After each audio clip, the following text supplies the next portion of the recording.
बड़ी खबर आजमगढ़ से है। आजमगढ़ पब्लिक स्कूल में धार्मिक कट्टरता की दी जा रही है ट्रेनिंग। नौनिहालों से भरी जा रही धार्मिक कट्टरता, सोशल मीडिया पर वीडियो वायरल। इस मामले में जिले के अधिकारियों ने साधी चुप्पी, राजनीतिक दल भी मौन। बड़ी संख्या में मदरसा पर कार्रवाई होने पर अब कॉन्वेंट स्कूल में धार्मिक कट्टरता का पाठ। आजमगढ़ जिले के रानी की सराय थाना क्षेत्र के आजमगढ़ के एक स्कूल का है बड़ा मामला। खबर विस्तार से। मदरसे की राह पर चल रहा है स्कूल। छोटे छोटे बच्चों के भीतर भरी जा रही धार्मिक कट्टरता, वीडियो हो रहा है वायरल। जनपद आजमगढ़ के रानी की सराय क्षेत्र में स्थित आजमगढ़ पब्लिक स्कूल मदरसे की राह पर चल रहा है, जहां पढ़ने वाले छोटे छोटे बच्चों को धार्मिक कट्टरता पढ़ाई जा रही है। इस पब्लिक स्कूल में जिस तरह से बच्चों को धार्मिक शिक्षा दी जा रही है, इसका वीडियो सोशल मीडिया पर वायरल हो रहा है।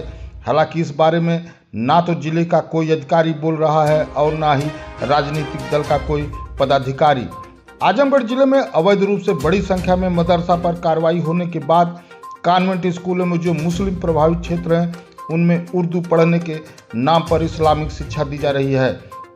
ऐसा ही एक मामला जिस स्कूल का आया, वह एक बड़े ओहदेदार व्यक्ति का नाम शामिल है। यह आजमगढ़ बनारस रोड पर स्थित है, जहां पढ़ने वाले छोटे छोटे बच्चों को धार्मिक कट्टरता पढ़ाई जा रही है। ये वीडियो 23 दिसंबर की बताई जा रही है। इस वायरल वीडियो में देखा जा सकता है कि कुछ बच्चे स्कूल ड्रेस में खड़े दिखाई दे रहे हैं, जबकि पीछे शिक्षक मौजूद। वीडियो में बच्चों से कुछ धार्मिक सवाल पूछती नजर आ रही हैं, जिसे बच्चे जवाब दे रहे हैं।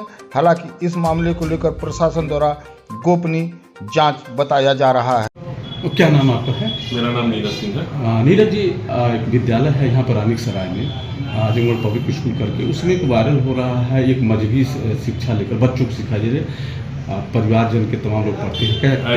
एज ए गार्जियन ये तो मन में देखिए बहुत बड़ा डर अब एक आ गया है कि जिस तरह के कॉलेज में इस तरह की अगर मजहबी शिक्षा हो रही है तो केवल वही नहीं, उस संप्रदाय के किसी भी स्कूल में भेजने में जो कि मान्यता सीबीएसई बोर्ड की है और मजहबी शिक्षा, मतलब ये मतलब उनके अंतर मन को पता नहीं वो कितनी ताकत कहाँ से मिलती है। हमें तो लगता है कि जिस पार्टी के वो पथ प्रदर्शक हैं, वहीं से उनको ये बैकअप मिल रहा है कि नहीं आप करो, कुछ भी नहीं होगा। क्योंकि सीबीएसई बोर्ड की मान्यता है, वहाँ हिंदू धर्म के भी लड़के पढ़ते हैं।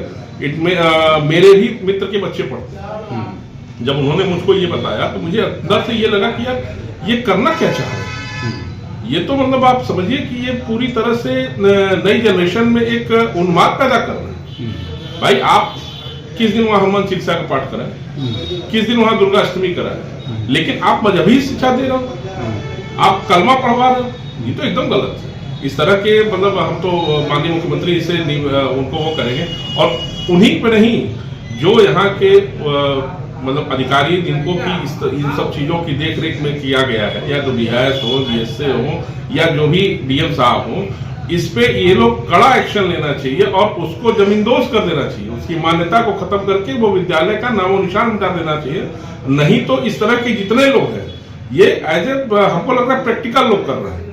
और यही नहीं, ये हमको लगता है कि करीब करीब हर जगह हो रहा है। यहाँ की बातें बाहर निकल के आ गई हैं और जगह की बातें जो है अभी छिपी हुई हैं।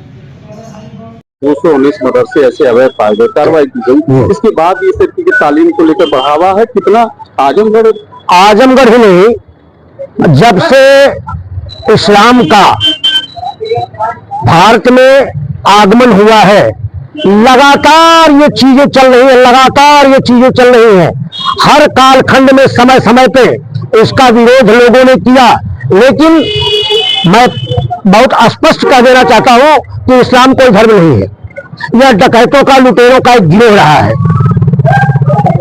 सीधी सी बात, जिस कुरान में 70 आयतों में इस्लाम को न मानने वालों को मौत की सजा का फरमान जारी किया गया है। उनकी औरतों को लूट लो, उनके धन असबाब को लूट लो, जो इस्लाम को नहीं मानता है उसको खत्म कर दिया। ये कुरान की आयतों में लिखा है। हम तो ये बोलते थे, पूरे प्रमाण के साथ बोलते थे।